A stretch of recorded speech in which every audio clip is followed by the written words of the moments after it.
नमस्कार दोस्तों, स्वागत है आप सभी का। मैं सौरभ भारती आप सभी का हार्दिक स्वागत करता हूं। दोस्तों, लैब असिस्टेंट एमसीक्यू क्वेश्चन कर रहे थे। वैसे तो देखिए क्लास में थोड़ा 4 बजे लेता हूं, पर कुछ दिनों से क्या है कि मेरी शाम को भी अब क्लासें हो गई है, तो मेरे पास यही समय फ्री है। तो कुछ दिन के लिए मैं इसी समय ले पाऊंगा। वैसे आप लोग जब भी देख पाते हैं एक उसी फॉर्मेट में मैं करवाता हूँ। आप आराम से जब भी देखते हैं आप आराम से इस पेपर को अटेम्प्ट करिए। वन लाइनर्स जो आप नहीं कर पा रहे हैं क्वेश्चंस, उनको वन लाइनर के रूप में लिखिए, ठीक है। तो स्वागत है आप सभी का। प्रवीण सिंह जी, सुमित, सुनील कुमार जी, मनीष जी, स्वागत है सभी का। और आज का हमारा चैप्टर नंबर है 35, जिसमें हम जनसंख्या घनत्व और जनसंख्या के जो फॉर्मूलाज हैं उनके ऊपर चर्चा करेंगे। और बिना कोई समय गंवाए शुरू करते हैं। पहला सवाल है आपके सामने, संयुक्त राष्ट्र विकास कार्यक्रम द्वारा प्रथम मानव विकास रिपोर्ट का प्रकाशन कब किया गया था?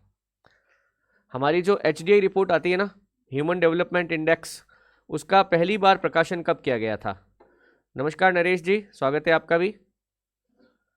आंसर देना शुरू करिए।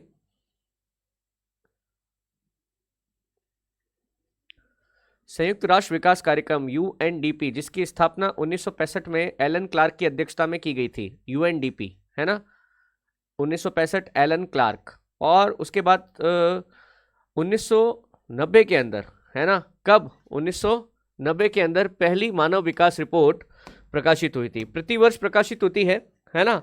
और इसका श्रेय जाता है, HDI रिपोर्ट का जो श्रेय जाता है वो जाता है महबूब उल हक। पाकिस्तान के अर्थशास्त्री थे महबूब उल हक। उन्होंने ही HDI की गणना का एक फॉर्मूला विकसित किया था, जिसके अंदर शिक्षा, जीवन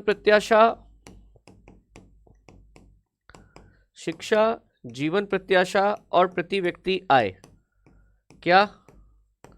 प्रति व्यक्ति आय, ये 3 चीजें हैं, ठीक है। शिक्षा, जीवन प्रत्याशा और प्रति व्यक्ति आय, ये 3 चीजें हैं जिसके ऊपर HDI इंडेक्स की गणना की जाती है, ठीक है। मानव विकास का मापन किस प्रकार किया जाता है? किसी भी देश के अंदर जो ह्यूमन डेवलपमेंट है उसको डेवलप करने के लिए, उसको कैलकुलेट करने के लिए हम इसमें से किसका प्रयोग करते हैं? हाँ जी, स्वागत है वर्षा जी, कमलेश जी, साक्षी, सुमित, SK राठौड़, सभी का स्वागत है। हाँ, अभी जस्ट हमारी बात हुई कि किसी भी देश में मानव विकास की जो गणना है वो मानव विकास सूचकांक के द्वारा की जाती है, ठीक है। किसी भी देश में मानव विकास की जो गणना है वो मानव विकास सूचकांक के द्वारा की जाती है, ठीक है। बिल्कुल सही आंसर है आपका। जनसंख्या की दशकीय वृद्धि को सबसे अच्छा प्रदर्शित करने का तरीका है, ये दशकीय है, एक सही कर देता हूं मैं।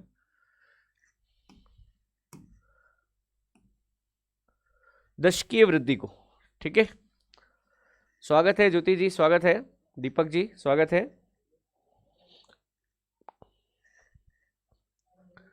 जनसंख्या की जो 10 साल के अंदर वृद्धि होती है ना, उसको प्रदर्शित करने के लिए सही चीज क्या होगी? मनीष जी, ये आंसर आ रहा है, बहुत बढ़िया। और कोई? दीपक जी, सुनीता जी, सुनील, SK राठौड़, बिल्कुल सही है। जनसंख्या की जो दशकीय वृद्धि होती है ना, जैसे कि आप यहाँ पे वर्ष, है ना, और यहाँ पर जनसंख्या, इसके बीच का ग्राफ बना लीजिए। नॉर्मली इस तरीके का ग्राफ आता है ना। तो रेखा ग्राफ जो है वो जनसंख्या की दशकीय वृद्धि प्रदर्शित करने का सबसे अच्छा तरीका है। देखिए, मैं ये मानता हूं कि आप लोग ये जो आंसर दे रहे हैं एटलीस्ट आपने पढ़ा होगा, ठीक है। कोई कुछ क्वेश्चन होते हैं, 5-7 क्वेश्चन हो सकते हैं जिसमें शायद आपने तुक्का लगाया हो, है ना। बट अधिकांशतः मैं आपको देख पाता हूं, जैसे कि मनीष जी हैं, SK राठौड़ हैं, है ना, आप बिल्कुल सही आंसर देते हैं। इसका मतलब है कि आपने जो चीज़ पढ़ी है, आप देखिए उसका आउटपुट आता है ना। मतलब जैसे कि आपको कई बार लगता है ना कि सर मैं पढ़ता तो वो तो मुझे याद नहीं रहता है, तो आप देखिए ये इसका एक बिल्कुल लाइव डेमो है कि आपने पढ़ा है, क्वेश्चन आपके सामने आया तो अपने आप क्लिक करता है कि यार अच्छा इसमें ये होगा। मे भी गलत हो सकता है कभी कभी, कोई दिक्कत नहीं है, बट ऐसा नहीं है कि आप जो पढ़ते हैं वो सभी कुछ वेस्ट जा रहा है, ऐसा नहीं है। आपके सही आंसर आते हैं, है ना। चलिए, निम्न में से कौन सा देश विश्व में सर्वाधिक जनसंख्या घनत्व वाला देश है? क्वेश्चन ध्यान से पढ़िएगा। क्वेश्चन सर्वाधिक जनसंख्या नहीं है, सर्वाधिक जनसंख्या घनत्व है ना। प्रति वर्ग किलोमीटर में रहने वाले लोगों की संख्या। ध्यान से पढ़ना क्वेश्चन, जल्दबाजी में आंसर नहीं देना। बोलिए।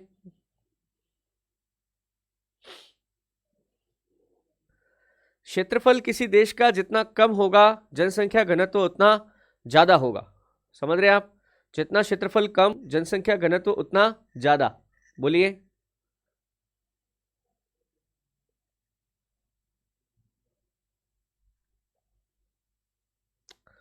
देखिए जो लोग देखिए इसका आंसर गलत दे रहे हैं, है ना, जैसे कि डी दे रहा है कोई, कोई बी दे रहा है भारत, है ना, मैं आपसे कहना चाहूंगा देखिए जब कभी भी घनत्व का सवाल आता है तो हमें देखना है कि इसमें से सबसे छोटा कौन है। समझ रहे हैं? प्लस अगर वो दक्षिण पूर्व एशिया दक्षिण एशिया का क्षेत्र है तो पक्का वहां पे जनसंख्या का घनत्व बहुत ज्यादा होगा। तो देखिए इन सब में से सबसे छोटा है सिंगापुर। सिंगापुर सिर्फ एक द्वीप है और वहां पर भारी जनसंख्या रहती है। आप भारत की बात कर रहे हैं, जैसे कई लोग भारत की बात कर रहे हैं, भारत का जनसंख्या घनत्व मात्र 382 है। समझ रहे हैं? भारत का जनसंख्या का घनत्व मात्र 382 है, जबकि आप सिंगापुर वगैरह जाएंगे यहाँ पे 3,500 है। समझ रहे हैं आप? मोनाको देश में आप जाएंगे, मोनाको, वहां पर तो 9,500 है। सबसे ज्यादा घनत्व वाला देश मोनाको है। समझ रहे हैं आप? भारत बहुत बड़ा देश है। हाँ, जब दो समय अंतरालों के बीच जनसंख्या कम हो जाए तो यह स्थिति क्या कहलाती है? दो समय अंतरालों के बीच में क्या हुआ है? जनसंख्या कम हो गई है, तो यह स्थिति क्या कहलाती है? बताइए। प्राकृतिक वृद्धि, वास्तविक वृद्धि, धनात्मक वृद्धि, ऋणात्मक वृद्धि।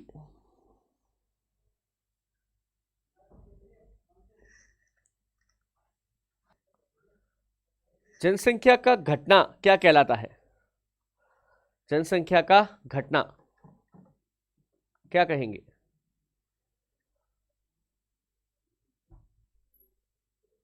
बहुत बढ़िया, बहुत बढ़िया, बिल्कुल सही, जनसंख्या की ऋणात्मक वृद्धि। देखिए जब जनसंख्या कम होती है ना तो इसको भी वृद्धि लिखते हैं, बट नेगेटिव, नेगेटिव ग्रोथ, है ना, जनसंख्या क्या हुई है?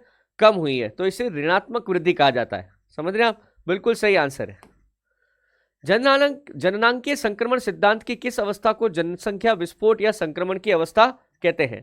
पता है आपको? उसमें 5 स्टेजेस आती हैं, है ना, इसमें से कह रहा है कि जनसंख्या विस्फोट संक्रमण की स्थिति क्या होती है? बोलिए।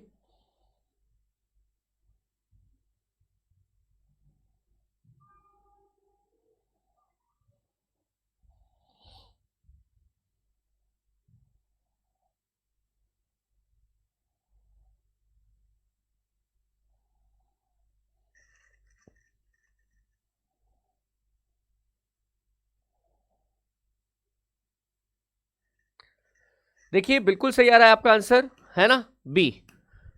प्रथम स्थिति में क्या होता है? उच्च जन्म दर और उच्च मृत्यु दर। प्रथम स्थिति क्या थी? उच्च जन्म दर और उच्च मृत्यु दर। समझ रहे हैं आप?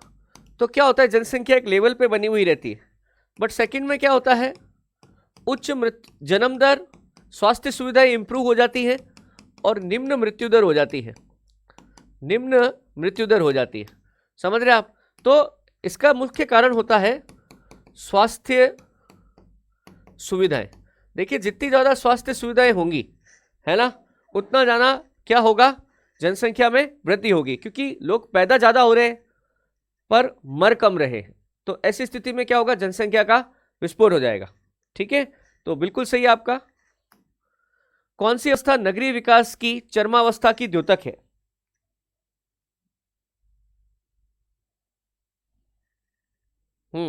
बिल्कुल मनीष जी, बिल्कुल यही होता है।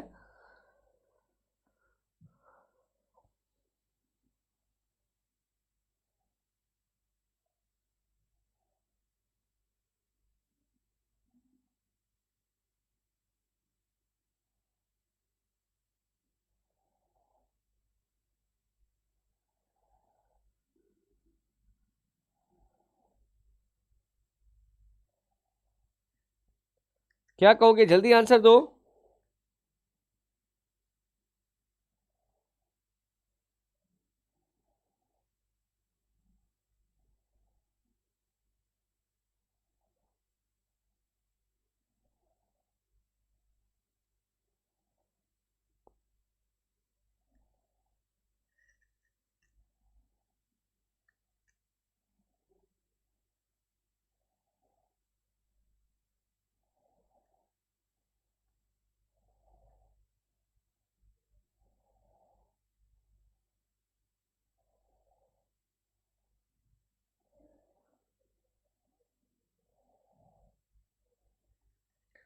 देखिए आपका डी भी आंसर आ रहा है, बी भी आ रहा है।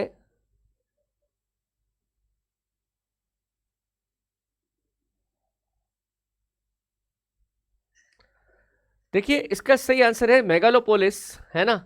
आप में से कई लोगों ने नेक्रोपोलिस आंसर दिया है। आप में से कई लोगों ने नेक्रोपोलिस आंसर दिया है। नेक्रोपोलिस का अर्थ तो उसको क्या लिखूं मैं, उसको क्या बोलते हैं यार, ग्रेवयार्ड को क्या कहते हैं। इवन मेरे को इसकी हिंदी याद नहीं आ रही है ग्रेवयार्ड की। वो जहां लोगों को दफनाते हैं ना, कब्रिस्तान यार, कब्रिस्तान, कब्रिस्तान, ठीक है। इसको क्या कहते हैं, कब्रिस्तान। इयोपोलिस, इयोपोलिस क्या है, नगर विकास की शुरुआती अवस्था, शुरुआती अवस्था, ठीक है। फिर मेट्रोपोलिस, विकसित नगर, क्या है, विकसित नगर। और मेगापोलिस क्या हो गया, नगरीय विकास की चरम अवस्था, ठीक है। याद रह जाएगा। वापस बोलूं मैं, देखिए कोई नगर बस बसना शुरू होता है, जैसे टाउन होता है, कस्बा, वो अवस्था क्या है, इयोपोलिस। क्या है, इयोपोलिस। जब कोई दिल्ली वगैरह जैसा कोई शहर बन जाता है, that is a metropolis. But फिर जब और शहर का विस्तार होता रहता है, शहर में आसपास के जो गांव हैं और छोटे कोई दूसरे शहर हैं वो भी उस शहर में आके मिल जाते हैं, जैसे न्यूयॉर्क, है ना, तो इसको बोलते हैं मेगालोपोलिस। क्या बोलते हैं, मेगालोपोलिस, ठीक है। नेक्रोपोलिस का मतलब होता है ग्रेवयार्ड, जहां पे लोगों को दफनाते हैं ना, दैट इज ओके। भारतीय जनसांख्यिकी संक्रमण मॉडल की निम्नांकित अवस्था प्रस्तुत करता है। भारतीय जनसांख्यिकी संक्रमण मॉडल, हाँ सुनील जी मुझे पता है, मैं जानबूझ के इस प्रकार के और क्वेश्चंस भी शामिल करता हूं ताकि हमें एक और ओवरव्यू मिल सके कि और किस प्रकार के क्वेश्चंस आ सकते हैं। मुझे पता है ये एनसीईआरटी में नहीं है। हाँ, भारतीय जनसांख्यिकी संक्रमण मॉडल,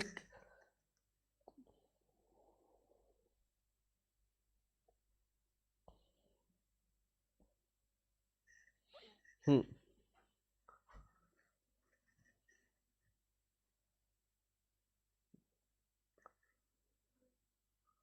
सही है। सी आंसर सही होगा नहीं, बिल्कुल सही आ रहा है, सी आंसर बिल्कुल सही है। अभी भारत में क्या चल रहा है आप देखिए, पिछले दो बार की जो दस की हमारी जनसंख्या वृद्धि 2001 वाली फिर 2011 वाली, उससे हमें क्या समझ में आता है कि हमारी मध्यम जन्म दर है, निम्न मृत्यु दर है। समझ रहे आप, ये वाला तो हम पास कर गए हैं। अत्यधिक उच्च जन्म दर, अत्यधिक उच्च मृत्यु दर 1921 से 1951 के बीच में ये वाला दौर रहा है, ठीक है। हम यहां पहुंच गए, ठीक है। ये वाली स्थिति जापान जैसे देश में है, ये वाली स्थिति जापान जैसे, निम्न मृत्यु दर, निम्न जन्म दर। राजस्थान में उच्चतर जन्म दर के लिए निम्न में से कौन सा कारक मुख्यतः उत्तरदायी है, उच्चतर जन्म दर के लिए, ठीक है। उच्च जन्म दर के लिए कौन सा कारक निर्धनदायी है,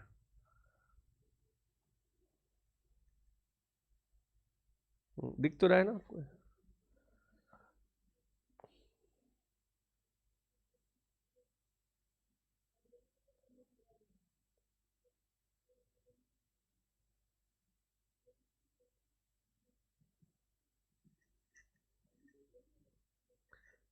बोलिए जल्दी से। बिल्कुल सही मनीष जी, बिल्कुल ठीक। निर्धनता और अशिक्षा, है ना, निर्धनता और अशिक्षा इसके लिए जिम्मेदार है, ठीक है, बिल्कुल ठीक है। ओके,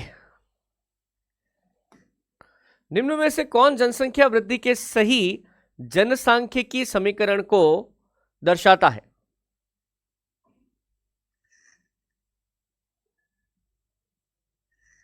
बोलो। जनसंख्या वृद्धि के सही जनसांख्यिकी समीकरण को दर्शाता है, मतलब कि इसमें से ऐसी कौन सी चीज है जो जनसंख्या वृद्धि का एक, मतलब क्या बोलूं मैं, एक नेचुरल कारण है कि भाई जनसंख्या वृद्धि इसके कारण ही होती है। इसमें से कौन सा लग रहा है आपको, बताइए।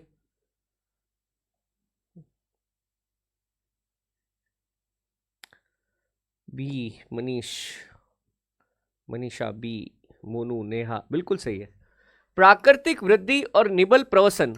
प्रवसन तो समझते हैं ना आप, एक स्थान से दूसरे स्थान पर जाना या पलायन करना, वो प्रवसन में आता है। अगर किसी जगह पर नेचुरली ग्रोथ हो रही है, अर्थात जन्म दर ज्यादा है, मृत्यु दर कम है, प्लस वहां से लोग एक स्थान से दूसरे स्थान पर जा भी नहीं रहे, तो इस वजह से वहां पर क्या होगी, जनसंख्या की वृद्धि होगी। निम्न में से क्या अर्थव्यवस्था के अनौपचारिक क्षेत्र से संबंधित नहीं है?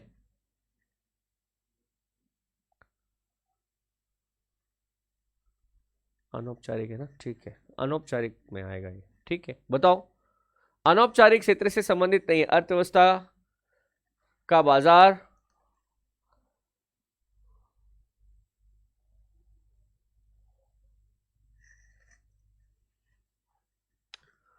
अनौपचारिक क्षेत्र से संबंधित नहीं।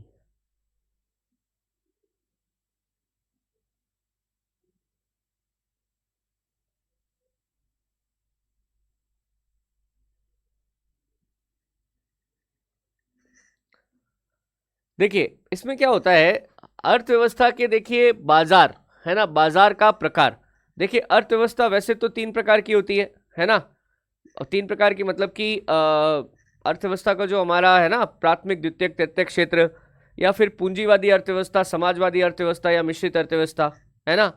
ये हमारे औपचारिक, औपचारिक जिसको कहते हैं ना ऑफिशियली, अर्थव्यवस्था को बांटने के लिए हम ऑफिशियली इस प्रकार की बातें करते हैं। कौन सी?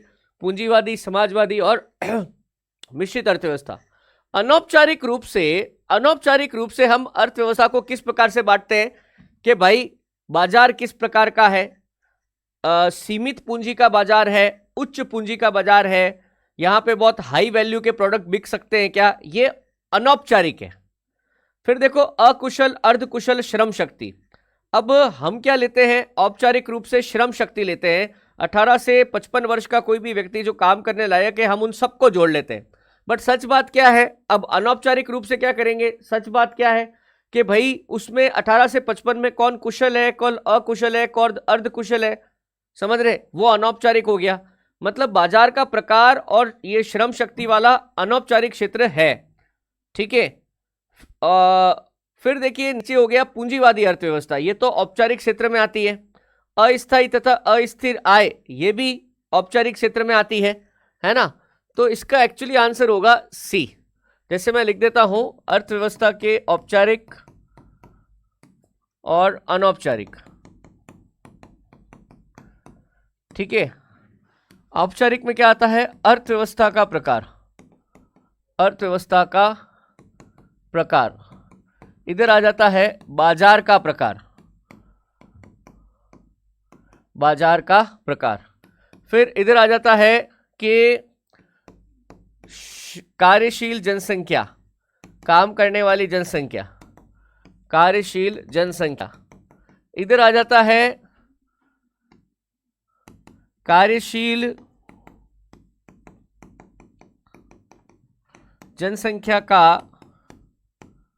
प्रकार, बात समझ रहे। फिर इधर आ जाता है आय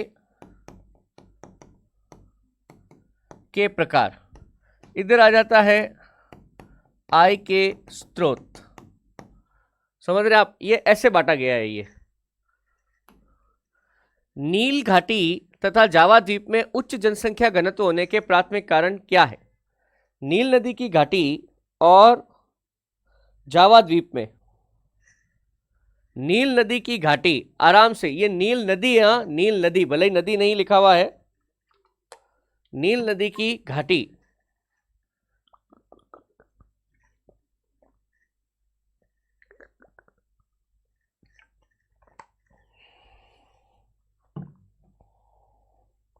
देखिए गलत नहीं होना चाहिए। नील नदी या नदी की घाटी में ज्यादा से ज्यादा लोग क्यों जाएंगे, नदी घाटी में क्या हो सकता है? अब देखिए भाई, ये देखो जो ये सवाल का आंसर गलत दे रहे, मैं फिर से उनसे पूछना चाहूंगा, देखिए आप लोगों को थोड़ा अपना कॉमन सेंस भी यूज करना पड़ेगा। हर बार ऐसे आप फेंक के आंसर नहीं मार सकते, ऐसे मत करिए, कॉमन सेंस यूज करिए।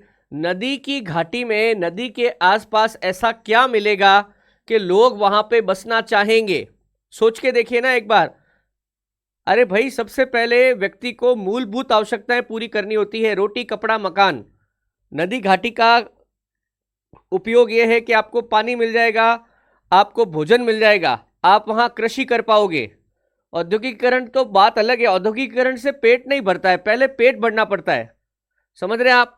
अब नील नदी की घाटी हो गई, चाहे जावा द्वीप हो गया, दोनों ही जगहों पर क्या ऑप्शन अवेलेबल है? सघन कृषि अवेलेबल है। एकदम ऐसे आंसर फेंकिए मत, एक बार विचार करिए क्या पूछ रहा है वो। चीन के जनसंख्या वृद्धि नाटकीय ढंग से धीमी पड़ गई है। एक बच्चा प्रति परिवार नीति के कारण उसकी प्रजनन दर में कमी आई है। हाँ जी, देखिए मैंने कल भी आपसे कहा था थोड़ा सा टाइम लगता है चीज़ों को तैयार करने में, है ना। आज मैं आपके लिए पर्याप्त संख्या में कथन, कारण, सत्य असत्य कथन वाले क्वेश्चन लाया हूं। ठीक है, मुझे पता था लाने हैं, बना भी रहा था मैं, लिखने में टाइम चला जाता है। ठीक है, एनीवे कोई नहीं, आज आपको ऐसे कई प्रश्न देखने को मिल जाएंगे।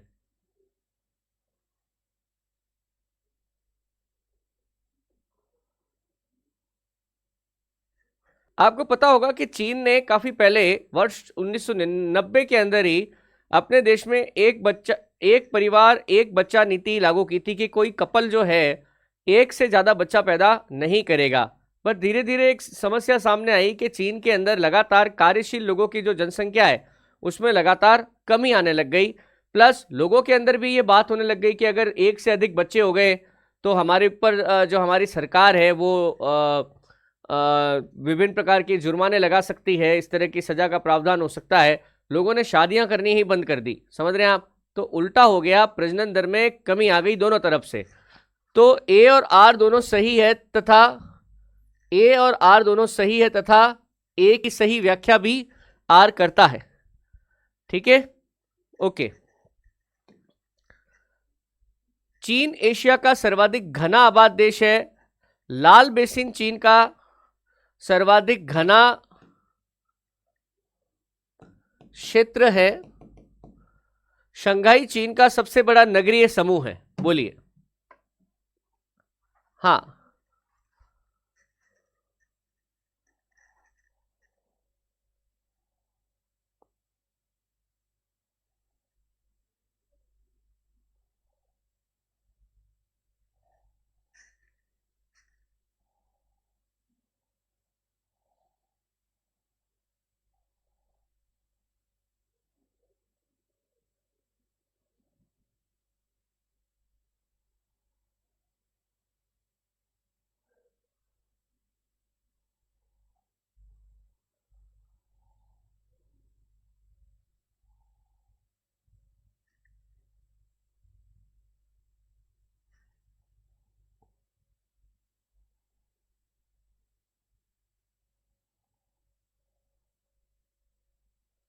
क्या आंसर आ रहा है? 1 और 3। अच्छा, और कोई?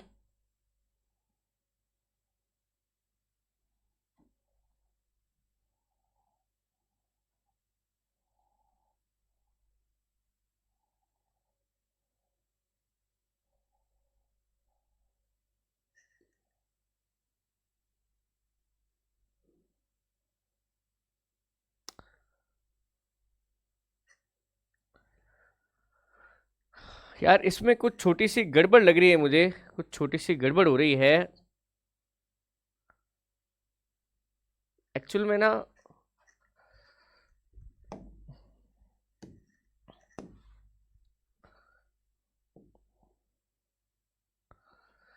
एक और तीन हो गया और एक 2 और 3 होना चाहिए। एक्चुअल में क्या है, अभी थोड़ी देर पहले बात हुई थी हमारी, चीन एशिया का सर्वाधिक घना आबाद देश है। देखो यहाँ पे देश शब्द आ गया, पर घना आबादी देश तो सिंगापुर है। कौन सा है?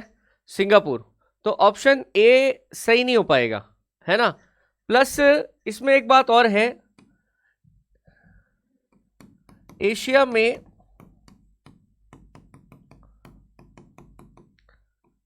सर्वाधिक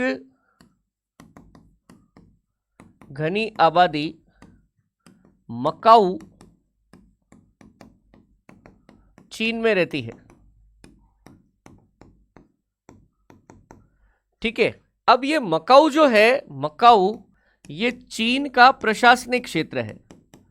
चीन का प्रशासनिक क्षेत्र है, चीन इसको कंट्रोल करता है। पर अगर हमारे क्वेश्चन में यहाँ पे देश लिखा हुआ है तो देश के लिए मैं इसको टिक नहीं कर पाऊंगा, ठीक है, देश के लिए मैं इसको टिक नहीं कर पाऊंगा, ठीक है। फिर है लाल बेसिन चीन का सर्वाधिक आबाद क्षेत्र है, ये बात सही है ना। और ये कह रहा है शंघाई चीन का सबसे बड़ा नगरीय समूह है, ये भी बात सही है ना। तो इसके लिए आंसर लेना पड़ेगा मेरे को, 2 और 3 सही है, 2 और 3 सही है। घनत्व की बात नहीं, घनत्व की नहीं हो रही है, नहीं हो तो घनत्व की रही है एस के राठौड़ जी, बात तो घनत्व की ही हो रही है ना, घनत्व की ही बात हो रही है यहाँ पे। चीन एशिया का सर्वाधिक घना आबाद देश है। अब घना बिल्कुल घनत्व की बात हो रही है, सही बात है, पर यह देश एशिया में सिंगापुर पहले स्थान पर है। वापस बोलता हूं मैं, एशिया में सर्वाधिक घनी आबादी वाला देश सिंगापुर है। सबसे घनी आबादी वाला जो क्षेत्र है वो कौन सा हो गया, सबसे घनी आबादी वाला क्षेत्र कौन सा हो गया, ये मकाऊ क्षेत्र के रूप में अगर बात करी जाए, जो कि एक्चुअल में लाल बेसिन में ही है। लाल बेसिन क्या है, नदी है, उसके आसपास का क्षेत्र है और उसी के किनारे शंघाई भी स्थित है, ठीक है। तो थोड़ा सा ट्रिकी क्वेश्चन था, एनीवे आप समझ गए। अगर देखिए ऐसा कभी आ जाए कि विश्व में एशिया में सबसे घनी आबादी वाला स्थान चीन में है, एशिया में सबसे घनी आबादी वाला स्थान चीन में है, देश नहीं बोल रहा हूं, वापस सुनाओ, एशिया में सबसे घनी आबादी वाला स्थान चीन में है, हाँ है, कौन सा है, मकाऊ, ठीक है। निम्नलिखित में से कौन सा कथन सही नहीं है, चलो ठीक है बोलो।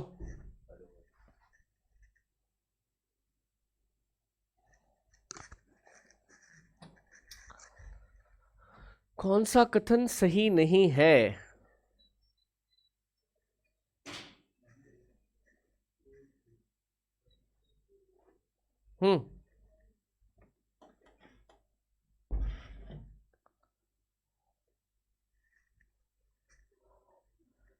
ऑप्शन सारे ढंग से पढ़िए फिर आंसर देना।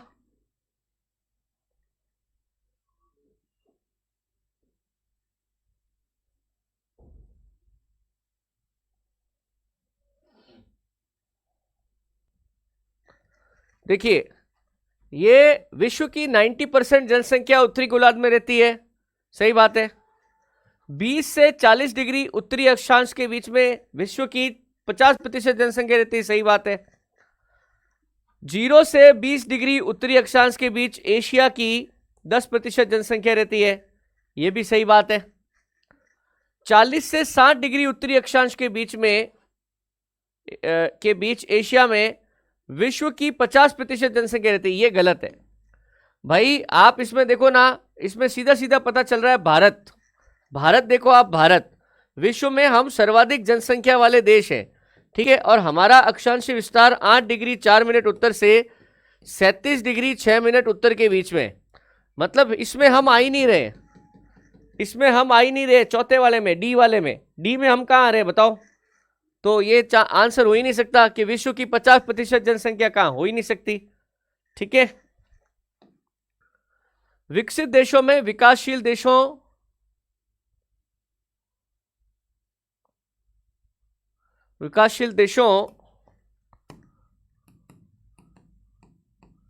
की तुलना में जनसंख्या वृद्धि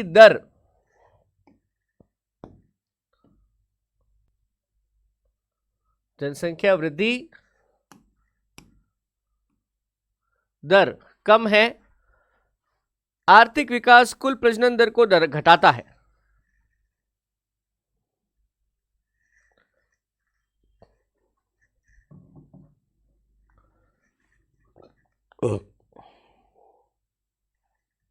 क्या बोलोगे? मनीष जी सी आंसर दिया, एक बार वापस पढ़ो और विचार करो।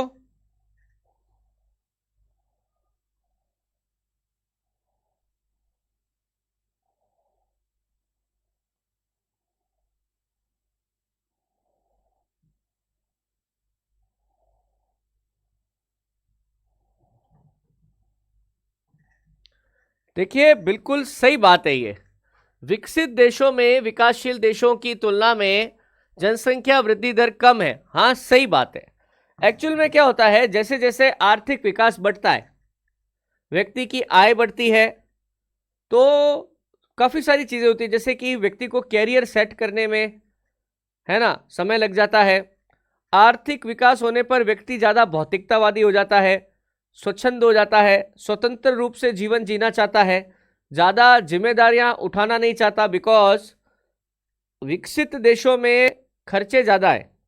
व्यक्ति अपना परिवार बढ़ाने से बचता है क्योंकि उसे पता है कि अगर परिवार बढ़ाऊंगा तो खर्चे भी मुझे करने पड़ेंगे। तो ये बात एक टेंडेंसी है, किसी देश में आर्थिक विकास बढ़ता है ना, तो प्रजनन दर भी घटती है। अब प्रजनन दर घटती है, बिल्कुल सही है। जो देश पिछड़े हुए हैं, गरीब है, वहाँ के परिवार ये सोचते हैं कि परिवार में जितने ज़्यादा लोग रहेंगे, कमाने वाले उतने ज़्यादा होंगे। समझ रहे, पहली बात। दूसरी बात, जो पिछड़े हुए देश है वहाँ पे क्योंकि स्वास्थ्य सुविधाओं का अभाव है, मृत्यु दर ज़्यादा है, तो माँ बाप इस वजह से भी बच्चे ज़्यादा पैदा करते हैं कि भाई अगर हमारे 5-6 बच्चे होंगे, उसमें से 2-3 मर भी गए तो फिर हमारे बच्चे रहेंगे। ये टेंडेंसी है। तो कहने का मतलब है कि ये बात सही है, ए और आर दोनों सही है, और आर ए की सही व्याख्या है। कम विकसित देशों में शिशु मृत्यु दर उच्च होती है। इन देशों में कुपोषण और बीमारियां अनियंत्रित है। बताइए।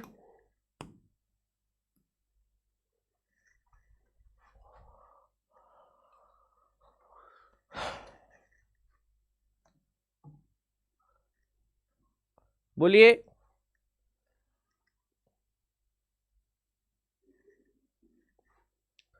ये भी अभी पीछे जो क्वेश्चन किया था उसी प्रकार का है, कर सकते हो आप, कोई दिक्कत नहीं आएगी इसमें।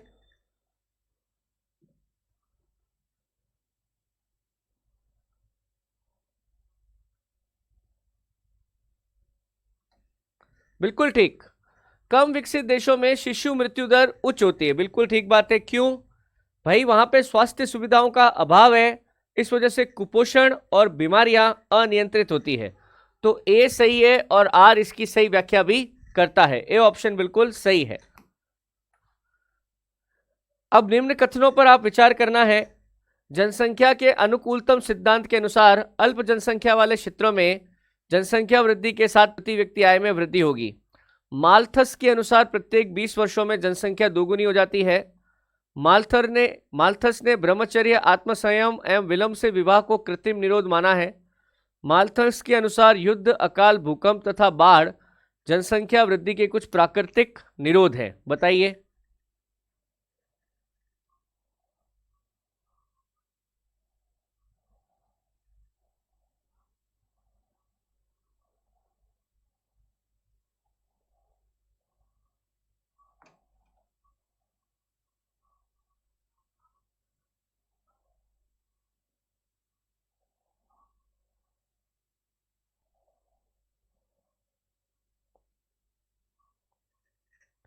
आसान सवाल है, अगर आपने माल्थस को पढ़ा है एक झटके में उत्तर आएगा। जैसे कि आने लग गया, देखिए आप।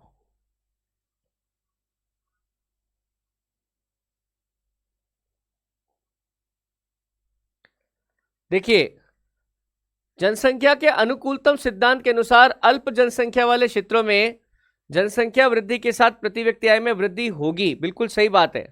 ठीक है। माल्थस के अनुसार 20 नहीं 25 वर्षों में जनसंख्या दोगुनी हो जाती है। ब्रह्मचर्य, आत्मसंयम और विलंब से विवाह को कृत्रिम जनसंख्या निरोध, बिल्कुल सही है। युद्ध, अकाल, भूकंप, बाढ़ जनसंख्या वृद्धि के कुछ प्राकृतिक निरोध है। निरोध मतलब उनको रोकते हैं, समझ रहे हैं, बिल्कुल सही है। यानी कि सेकंड ऑप्शन गलत है, बाकी के तीनों सही हैं। तो 1, 3 और 4 सही होगा। ठीक है। निम्न में से कौन जननांकी सिद्धांत की विलंबित वृद्धि की अवस्था की व्याख्या करता है?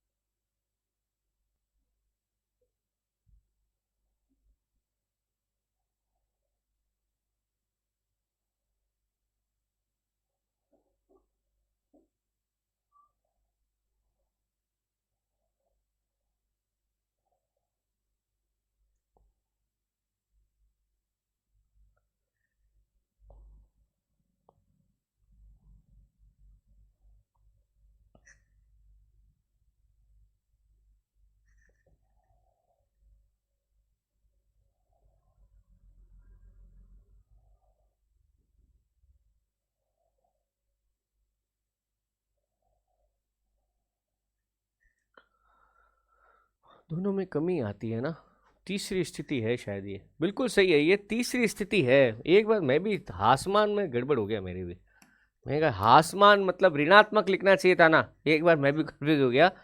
ऋणात्मक जन्म दर, ऋणात्मक मृत्यु दर, ये जनसंख्या संक्रमण की तीसरी अवस्था है।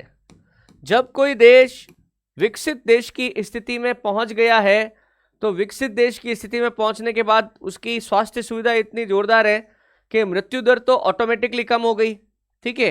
प्लस लोग क्या सेटल होने शुरू हो गए, कैरियर की तलाश में भाग रहे हैं, विवाह हो नहीं रहे हैं, शादियां लेट हो रही हैं, तो ऑटोमेटिकली कारणों से क्या हो गया, ऋणात्मक जन्म दर भी हो गई। ये हासमान का मतलब ऋणात्मक है, ठीक है। चलिए, अति निम्न जन्म दर तथा निम्न मृत्यु दर, क्या करता है यार, दर है ना,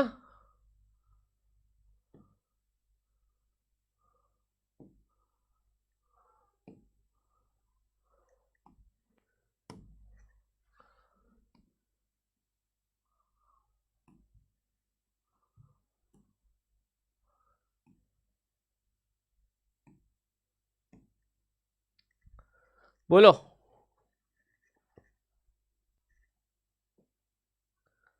नहीं, कभी कभी हिंदी का कोई बहुत ज्यादा ही डीप शब्द आ जाता है ना, एक बार तो मैं भी फंस जाता हूं, ठीक है।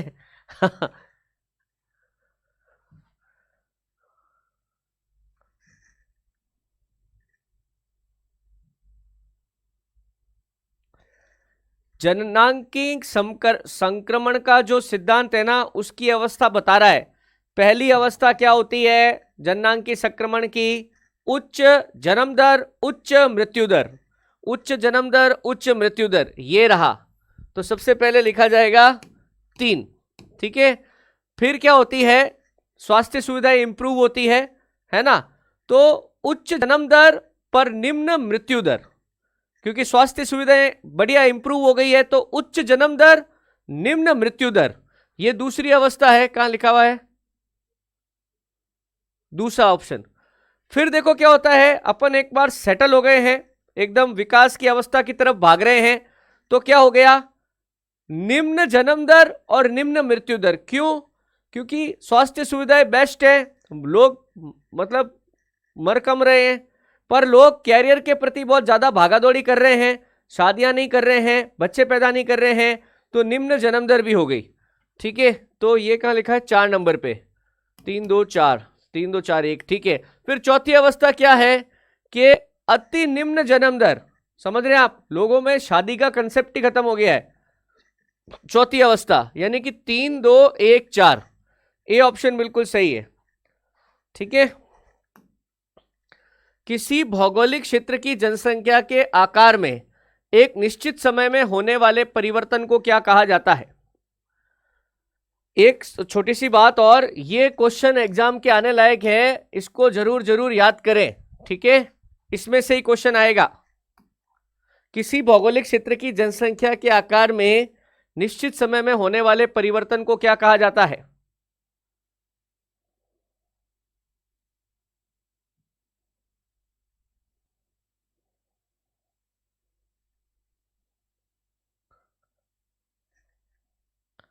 अरे, जनसंख्या में परिवर्तन हो रहा है भाई, जनसंख्या के नंबर्स में परिवर्तन हो रहा है, नंबर्स में।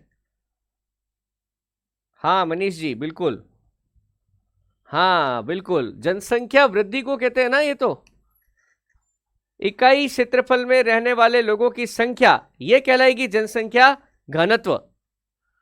जनसंख्या की प्राकृतिक वृद्धि ज्ञात करने का सूत्र क्या है।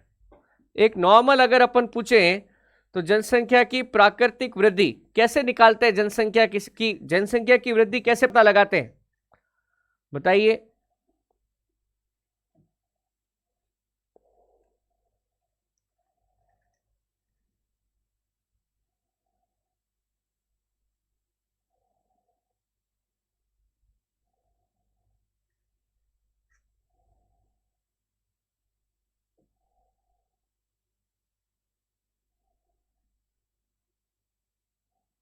बिल्कुल सही, जन्म माइनस मृत्यु, बिल्कुल सिंपल, बिल्कुल सही आंसर है जन्म माइनस मृत्यु।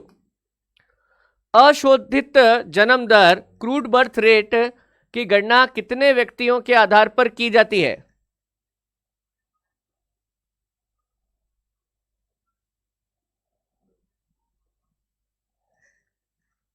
यह भी आपको आना चाहिए, बड़ा कोई खास सवाल नहीं है।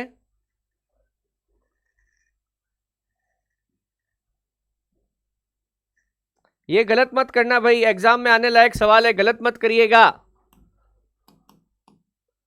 एग्जाम में आने लायक सवाल है, बहुत आसान सवाल है, गलत नहीं करना है।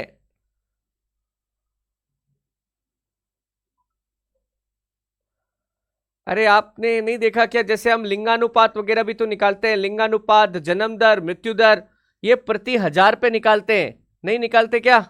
प्रति हजार, प्रति हजार पे निकालते हैं। जनसंख्या परिवर्तन के 3 प्रमुख घटक कौन से हैं?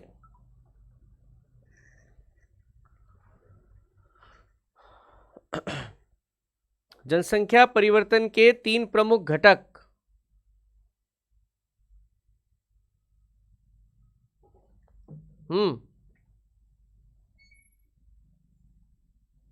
आसान सवाल है, जल्दी आंसर दीजिए।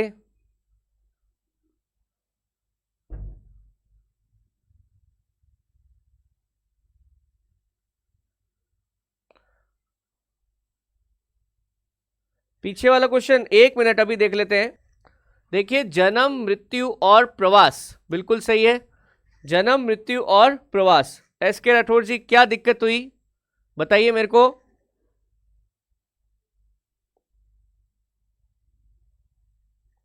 क्या दिक्कत है इसमें, आप बताइए एक मिनट।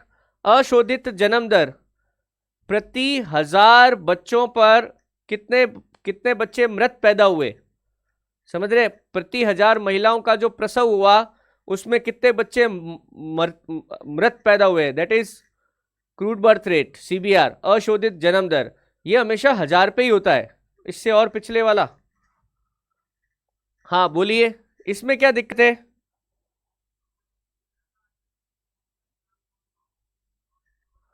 हाँ जी बताइए, जनसंख्या की प्राकृतिक वृद्धि, क्या दिक्कत? आप सी का आंसर लेना चाह रहे हो क्या, ऐसा है क्या? है सी आंसर लेना चाह रहे हो क्या? इसमें क्या है?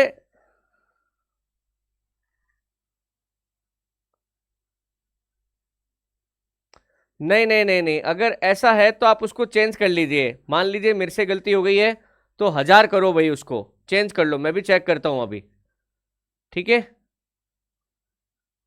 होना नहीं चाहिए वैसे, 1000 पे निकलती है वहां पे हमेशा। एक बार चेक करता हूं मैं भी अभी, ठीक है? 35 नंबर निकालना तो एक बार।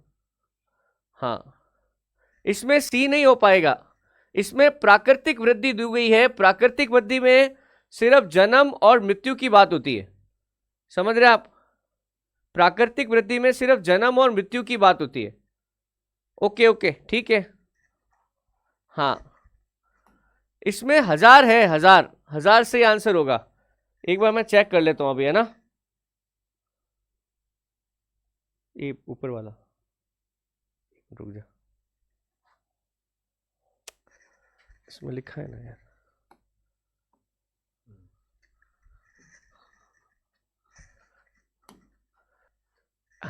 इंटू 100% है एक्चुअली, ये लाना एक बार, है ना? जनसंख्या की ऋणात्मक वृद्धि कब होती है? जनसंख्या की वृद्धि ऋणात्मक कब होती है?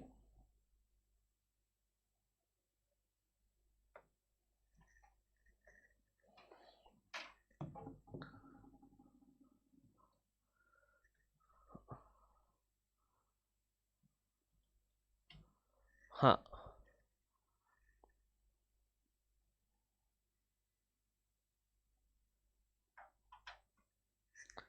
देखिए, जब जन्म दर मृत्यु दर से कम हो जाए, लोग जन्म कम ले रहे हैं, वो कर रहे हैं ज्यादा, मृत्यु कम हो रही है, ठीक है, तो लोग बाहर प्रवास कर जाएंगे। अरे वो जो, हाँ वर्षा जी मुझे पता है, वो जो इंटू 100 है ना, वो प्रतिशत के लिए है, इंटू 100% के लिए। मैं बता देता हूं अभी, एक सेकेंड बता देता हूं आपको। थॉमस माल्थस ने अपना जनसंख्या सिद्धांत किस वर्ष पेश किया था?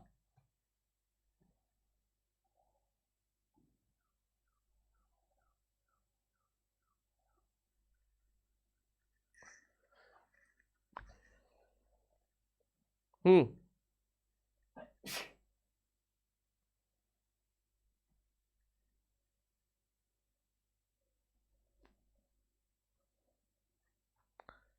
जल्दी से।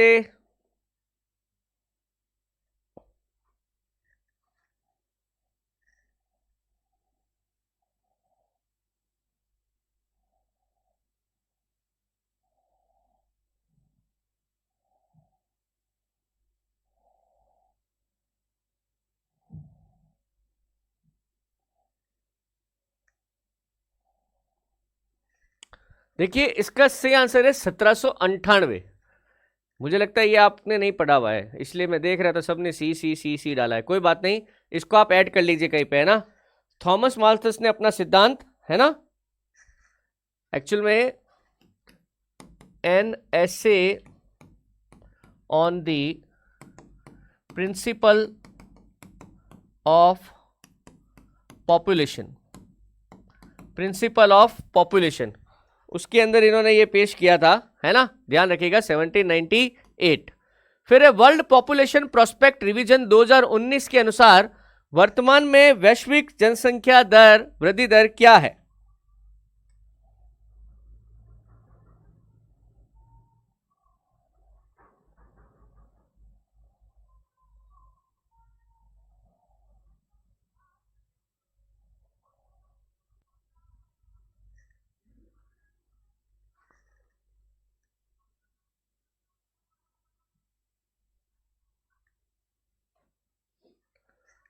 देखिए वर्ल्ड पॉपुलेशन प्रोस्पेक्ट रिवीजन 2019 के अनुसार पूरे विश्व में जनसंख्या वृद्धि दर कितनी है? 0.98% है। इसको कहीं पे अपने नोट्स में अपडेट कर लीजिएगा, ठीक है।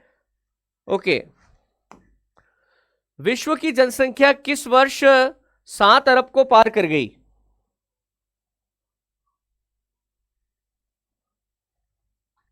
हम्म।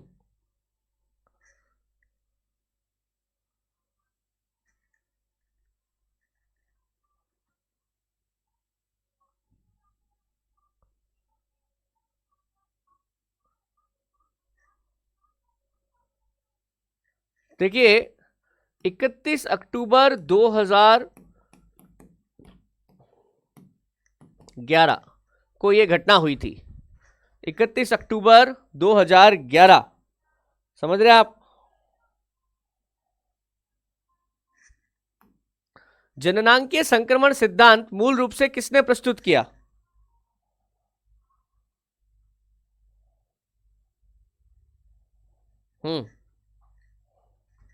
ये आपको आना चाहिए।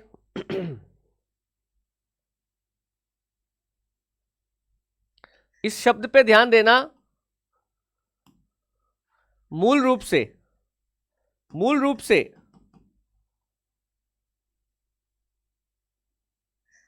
देखिए W.H. थॉमसन इसका सही आंसर है। मूल रूप से प्रस्तुत किया, और नोटेस्टीन ने सिद्धांत में सुधार किया। क्या किया? सिद्धांत में सुधार किया। मुझे पता था आप में से कई लोग ए आंसर दे सकते हैं, तो ये सिद्धांत इसने इस वजह से, देखो इसमें लिखा हुआ है मूल रूप से किसने दिया, तो W.H. थॉमसन ने, और सुधार किसने किया? नोटेस्टीन ने किया। जननांकीय संक्रमण की प्रथम अवस्था की मुख्य विशेषता क्या है?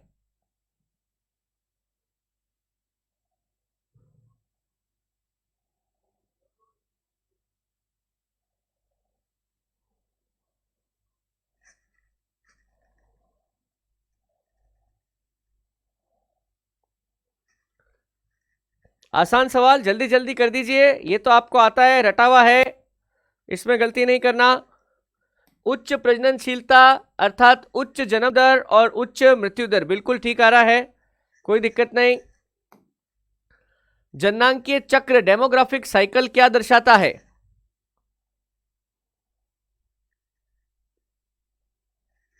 देखो ये शब्द यहां से पकड़ में आएगा,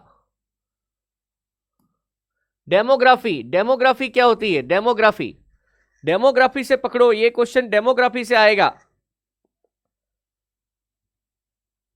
डेमोग्राफी का मतलब होता है किसी स्थान पर कोई कार्य करने वाले जो लोग हैं, है ना, उसमें परिवर्तन आना। कोई एक सोसाइटी है, उसमें जैसे ज्यादातर किसान है, वो किसानी छोड़ के वो कोई दूसरा काम कर रहे हैं, that is change of demography. ठीक है, तो ग्रामीण खेतीहर समाज का नगरीय औद्योगिक समाज में परिवर्तन, ये डेमोग्राफिक साइकिल है। 1850 ईस्वी में विश्व की जनसंख्या कितनी थी?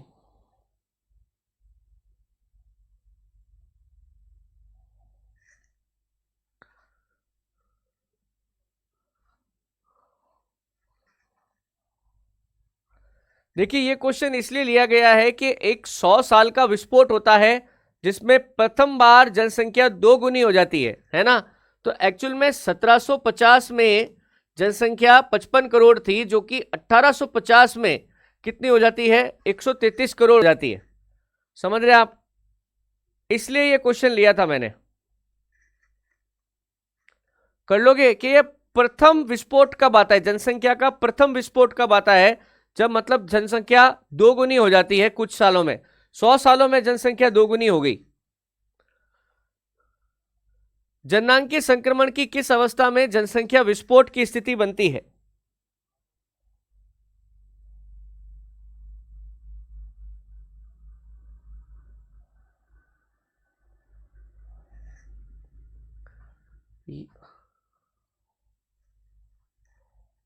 ये बात हुई थी अभी हमारी, ये भी आपको आना चाहिए, ये तो कर लोगे आप।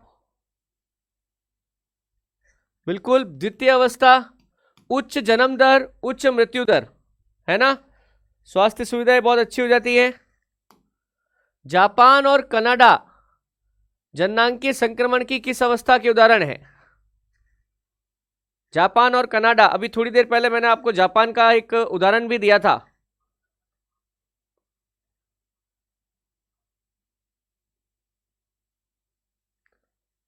जापान और कनाडा, जहां लोग विकसित, जो देश बहुत ज्यादा विकसित हो गए हैं, वहां जन्म दर कम होगी, मृत्यु दर भी कम होगी। जन्म और मृत्यु दर दोनों घट रही है समय। हाँ, जन्म और मृत्यु दर दोनों कम हो रही है। हाँ, तो अंतिम होगा ना तृतीय वाला। हाँ, एस के राठौड़ जी, इसी में से सवाल आएगा, आप देख लेना। जनसंख्या नियंत्रण के लिए कौन सा उपाय कर निरुत्साहक से संबंधित है?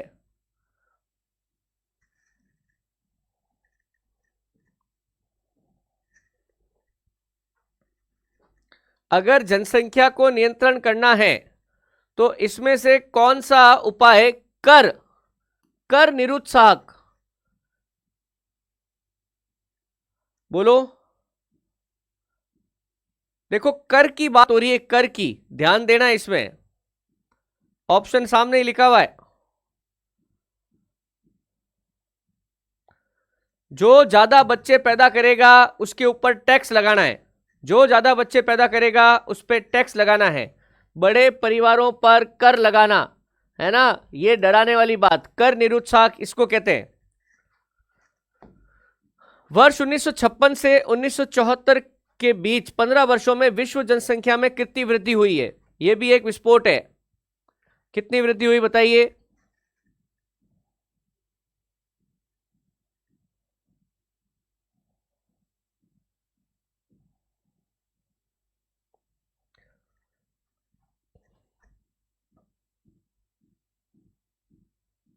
जैसे अभी आपको पता है ना कि सरकारी नौकरी चाहिए तो दो से ज्यादा बच्चे नहीं होने चाहिए। समझ रहे हैं आप? वही वाला, वो एक तरह का टैक्स वाली ही बात है। बिल्कुल सही। 1956 से 1974 के बीच में सेकेंड विस्फोट है, जब जनसंख्या अगेन क्या हो गई? डबल हो गई, 1 अरब हो गई। निम्न में से कौन सा जनसंख्या वृद्धि का कारण नहीं है? जनसंख्या वृद्धि का कारण नहीं है, बताइए।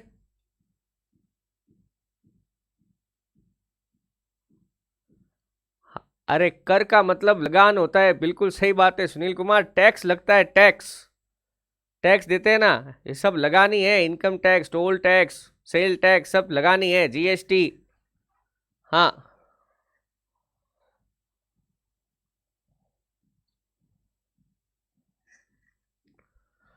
देखिए इसको, क्वेश्चन को ढंग से पढ़िए। मृत्यु दर में गिरावट, बिल्कुल सही बात है।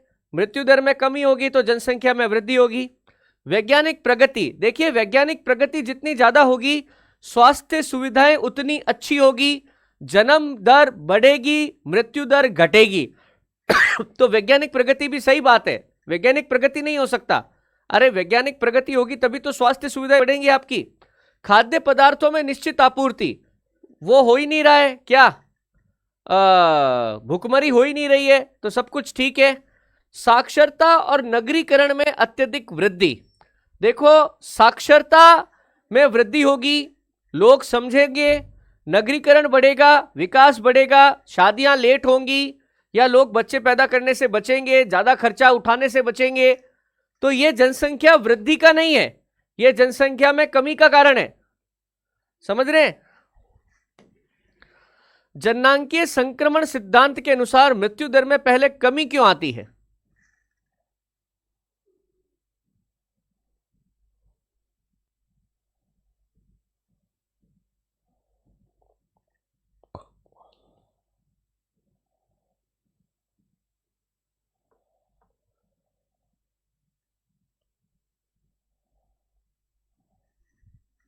बोलिए।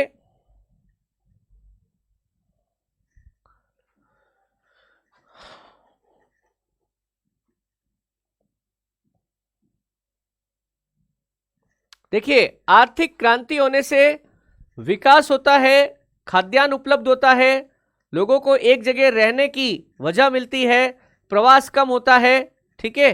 तो ये सब जनसंख्या बढ़ने के कारण है। अशोधित मृत्यु दर सीडीआर ज्ञात करने का सूत्र बताइए।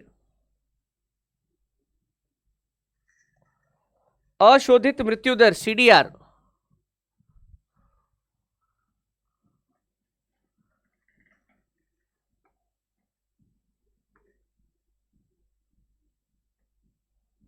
अभी मैंने आपको बात करी थी कि ये प्रति 1000 पे निकलेगा हमेशा।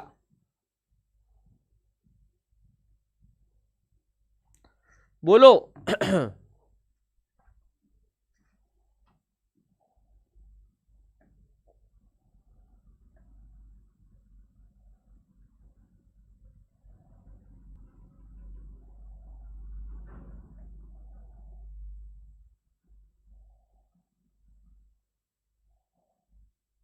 बिल्कुल सही आंसर है। किसी वर्ष विशेष में मृतकों की संख्या बटा उस वर्ष के मध्य की अनुमानित जनसंख्या गुणा 1000, बिल्कुल सही है।